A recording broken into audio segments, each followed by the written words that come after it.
Hello दोस्तों, बुर्ज खलीफा का नाम तो आपने सुना ही होगा।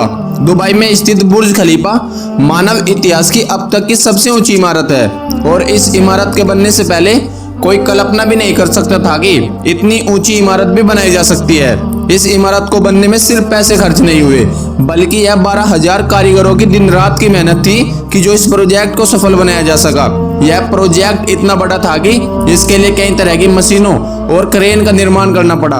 तो चलिए 830 मीटर ऊंची और 163 मंजिल वाली ऊंची इस इमारत की स्टोरी हम इस वीडियो में जानने वाले हैं। और हम इस वीडियो में ये भी जानेंगे कि कैसे इंजीनियर्स को बुर्ज खलीफा बनाते समय किन किन चुनौतियों का सामना करना पड़ा। तो चलिए वीडियो शुरू करते हैं। फैक्ट रूट की वीडियो में एक बार फिर से आपका स्वागत है। इस कहानी की शुरुआत होती है 6 जनवरी 2004 से, जब दुबई के प्रॉपर्टी डेवलपर EMR बुर्ज खलीफा के मालिक ने बुर्ज खलीफा के डिजाइन की जिम्मेदारी अमेरिका के स्किडमोर ओविंग्स एंड मैरिल नामक कंपनी को दी और इसी कंपनी के आर्किटेक्ट एडियन स्मिथ को बुर्ज खलीफा के डिजाइन बनाने का श्रेय दिया जाता है। जबकि बुर्ज खलीफा के निर्माण का काम साउथ कोरिया की जानी मानी कंपनी सैमसंग C&T कॉरपोरेशन को दिया गया, जो कि इससे पहले भी कई और बड़े प्रोजेक्ट्स जैसे टाइपे 101 पर भी काम कर चुकी थी।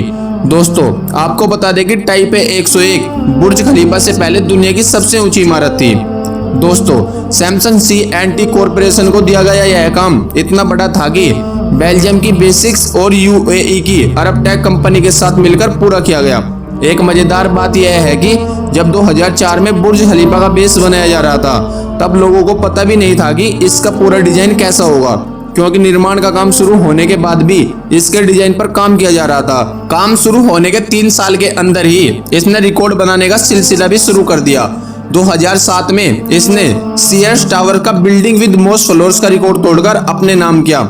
अमेरिका में स्थित सीएस टावर के कुल 110 फ्लोर है और साथ ही इसकी ऊंचाई 570 मीटर थी। बुर्ज खलीफा ने 2007 में ही 4 और भी रिकॉर्ड्स भी अपने नाम किए, जैसे building with the most floors, records for vertical concrete pumping, world tallest building, tallest free standing structure. फिर 7 अप्रैल 2007 को 629 मीटर की ऊंचाई के साथ बुर्ज खलीफा टॉलेस्ट मैन मेड स्ट्रक्चर बन गया और फिर 636 मीटर होने के बाद EMR ने घोषणा की कि इसके पूरे होने तक इसकी ऊंचाई को सीक्रेट रखा जाएगा। पहले तो बुर्ज खलीफा की ऊंचाई टाइपे 101 की ऊंचाई से बस कुछ ही मीटर ज्यादा रखी गई, लेकिन इसका बेस इतना ज्यादा ताकतवर था कि इसकी ऊंचाई करीब 300 मीटर तक और बढ़ाई गई और ऊंचाई बढ़ने के साथ ही इसकी कीमत में भी काफी इजाफा आया, जिसकी वजह से इस प्रोजेक्ट को बनाने में अबू धाबी के प्रेसिडेंट खलीफा बिन जायद से सहायता ली गई और उन्हीं के फाइनेंशियल मदद से यह काम आगे बढ़ सका। पहले इस इमारत का नाम बुर्ज टावर रखा गया था, लेकिन राष्ट्रपति के मदद के बाद से जब इसको खोला गया तो उनके सम्मान में इस इमारत का नाम बुर्ज खलीफा कर दिया गया। अक्टूबर 2009 में निर्माण का काम पूरा करने के बाद 4 जनवरी 2010 को इसका उद्घाटन किया गया और इस मौके पर लोगों ने पहली बार दुबई के करिश्मे को देखा। इस इमारत को बनने में करीब 1.5 बिलियन डॉलर्स का खर्च आया था और कुछ लोगों का मानना यह है कि यह आंकड़ा इससे भी ज्यादा हो सकता है। 10 मार्च 2010 को बुर्ज खलीफा को आधिकारिक रूप से दुनिया की सबसे ऊंची इमारत होने की घोषणा की गई और तब से लेकर अब तक यह रिकॉर्ड इसी इमारत के नाम है। लेकिन यह विश्व प्रसिद्ध बिल्डिंग को बनने में इसके इंजीनियर्स को किन किन चुनौतियों का सामना करना पड़ा और उन्होंने उन चुनौतियों को किस तरह से हल किया। दोस्तों, बुर्ज खलीफा को बनाने में 8 कठिन समस्याओं का सामना करना पड़ा था। चैलेंज नंबर 1, इतनी ऊंची इमारत को बनने में सबसे पहली चुनौती थी इसका कंस्ट्रक्शन समय पर होना। जी हाँ दोस्तों, इसके निर्माण के लिए इंजीनियर्स को सिर्फ 6 साल का समय दिया गया था। बुर्ज खलीफा का डिजाइन बनाने में ही 3 साल का समय लगने वाला था और बचे हुए 3 सालों में इतनी ऊंची बिल्डिंग को वास्तव में बनाना संभव नहीं था। इसलिए इंजीनियर्स ने निर्णय लिया कि बुर्ज खलीफा का निर्माण बिना डिजाइन के शुरू किया जाए। इसलिए फरवरी 2004 में खुदाई का काम शुरू कर दिया गया और साथ ही डिजाइन का काम भी चलता रहा। चैलेंज नंबर 2, जब दुनिया की सबसे ऊंची बिल्डिंग की नींव डालने का समय आया तो एक समस्या खड़ी हो गई। वैसे तो बड़ी से बड़ी इमारत को नींव जमीनों के नीचे बड़े बड़े पत्थरों पर रखी जाती है, मगर बुर्ज खलीफा की जमीन के नीचे रेतीले पत्थर थे या फिर छोटे छोटे कमजोर पत्थर। तो फिर सवाल यह था कि दुनिया की सबसे ऊंची बिल्डिंग इन कमजोर पत्थरों पर खड़ी कैसे की जा सकती है? क्या ये कमजोर पत्थर इतना वजन उठा सकेंगे? इस चुनौती से निपटने के लिए साइंस के बेसिक उपाय का इस्तेमाल किया गया और वो था फ्रिक्शन। बुर्ज खलीफा की नींव 192 ताकतवर स्टील पाइप्स के ऊपर खड़ी की गई, जो 50 मीटर जमीन के अंदर धसे हुए हैं। इस पूरी बिल्डिंग का वजन इन्हीं 192 स्टील पाइप्स के ऊपर डिस्ट्रीब्यूट करना था। चैलेंज नंबर 3, बुर्ज खलीफा के निर्माण के लिए EMR कंपनी ने शिकागो की सबसे मशहूर आर्किटेक्चर वालों से संपर्क किया। इस कंपनी ने इससे पहले कई ऊंची इमारतों को खड़े करने के काम को अंजाम दिया था, लेकिन दुनिया की सबसे ऊंची इमारत की डिजाइन बनाने में इनके भी हाथ पांव फूल गए। इनको एक ऐसी चुनौती दी गई, इनको ऐसा स्ट्रक्चर डिजाइन करना था जो लाखों टन वजनी सीमेंट, कंक्रीट और लोहे का वजन उठाए, जिसका हर फ्लोर नेचुरल सनलाइट से रोशन हो और वो इमारत भी 160 मंजिला हो। लेकिन इतनी बड़ी चुनौती का उपाय इस कंपनी ने दिन रात की मेहनत से खोज लिया। वो था बटरेस स्ट्रक्चर, जो दुनिया में पहली बार इस बिल्डिंग में लगाई गई। चैलेंज नंबर 4, दूसरी ओर इंजीनियर्स की टीम एक एक करके बुर्ज खलीफा की मंजिल बनाती जा रही थी कि एक और समस्या सामने खड़ी हो गई। समस्या यह थी कि जब तक सीमेंट कंक्रीट का मिक्सचर बनकर नीचे से ऊपर भेजा जाता, वह ऊपर के फ्लोर पर पहुंचने तक सूख जाता था। इस समस्या का एक ही उपाय होना था, कंक्रीट सस्पेंसर सिस्टम, मतलब सीमेंट कंक्रीट के मिक्सचर को बड़े से बड़े पाइप के जरिए ऊपर के फ्लोर तक पहुंचाना। लेकिन यह काम इतना आसान नहीं था। इस कंक्रीट का वजन 1 लाख हाथियों के बराबर था। फिर इस काम को अंजाम देने के लिए दुनिया के सबसे ताकतवर पंप्स लाए गए, जिनकी वजह से यह काम मुमकिन हो सका। चैलेंज नंबर 5, बुर्ज खलीफा के निर्माण को अब तक 3 साल पूरे हो गए थे और 140 फ्लोर बनकर तैयार हो गए थे।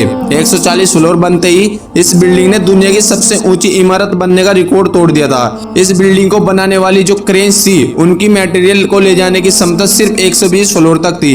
बात सिर्फ क्रेन्स की नहीं थी, लेकिन उन क्रेन्स को चलाने वाले ऑपरेटर्स ने इतनी ऊंचाई पर काम करने से साफ इनकार कर दिया था। इसके लिए HR फार्म्स कंपनी द्वारा पूरी दुनिया से बेहतरीन क्रेन ऑपरेटर्स को दुबई लाया गया। यह ऑपरेटर्स अलग अलग जगह से होने के कारण इनकी भाषा भी अलग थी, मगर इनमें एक बात समांतर थी और वह यह कि इन सबको ऊंचाई से डर नहीं लगता था। चैलेंज नंबर 6, बुर्ज खलीफा का शुभारंभ होने में सिर्फ 2 साल बचे थे।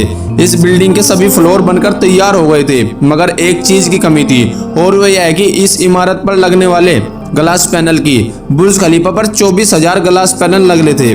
दुबई की इस गर्मी में इन शीशों के कारण इस बिल्डिंग के अंदर का तापमान 100 डिग्री तक पहुंच जाता था और इस कारण से बिल्डिंग को ठंडा रखने के लिए 10 गुना ज्यादा बिजली का उपयोग होने वाला था। इस समस्या का हल निकालने में ही 18 महीने बीत गए, लेकिन आखिरकार इस समस्या का समाधान दुनिया के मशहूर इंजीनियर जॉन ज़ेरेफी ने ढूंढ ही लिया। लेकिन यह समाधान बहुत ही महंगा था, परंतु इस बिल्डिंग पर यह महंगे शीशे लगवाने के सिवाय और कोई रास्ता भी नहीं था। इस इंजीनियर्स ने एक खास किस्म का शीशा बनाया जो सूर्य की रोशनी को रिफ्लेक्ट करता था, जिसके एक शीशे की कीमत $2,000 थी और ऐसे 24,000 शीशे लगने थे, जिनकी कुल कीमत 60 करोड़ थी। इन शीशों को बनाने के लिए एक फैक्ट्री को ही बनाना पड़ा, जिसमें सिर्फ यही शीशे बनते थे। इसके बाद सिर्फ 4 महीनों में 24,000 शीशे बनकर तैयार हो गए। चैलेंज नंबर 7, अब बुर्ज खलीफा अपने लॉन्च के लिए बिल्कुल तैयार थी। गैस, पानी और बिजली की सारी व्यवस्था हो चुकी थी, लेकिन इस बिल्डिंग का अंतिम फ्लोर बनाना अभी बाकी था। इस बिल्डिंग के टॉप पर एक बड़ी स्टील पाइप लगनी थी, जिसकी लंबाई 136 मीटर और वजन 350 टन था।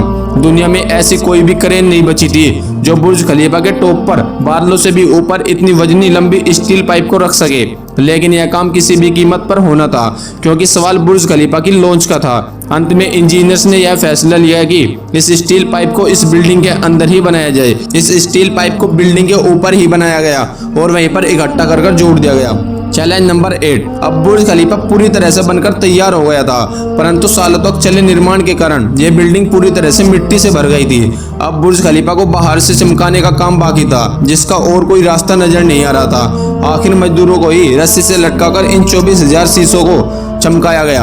आज तक यह काम मजदूरों की मदद से ही किया जाता है। अगर वीडियो अच्छी लगी हो तो लाइक करें, कमेंट करें और चैनल को सब्सक्राइब करके बेल आइकन पर क्लिक करके ऑल सेलेक्ट कर ले। Thanks for watching this video.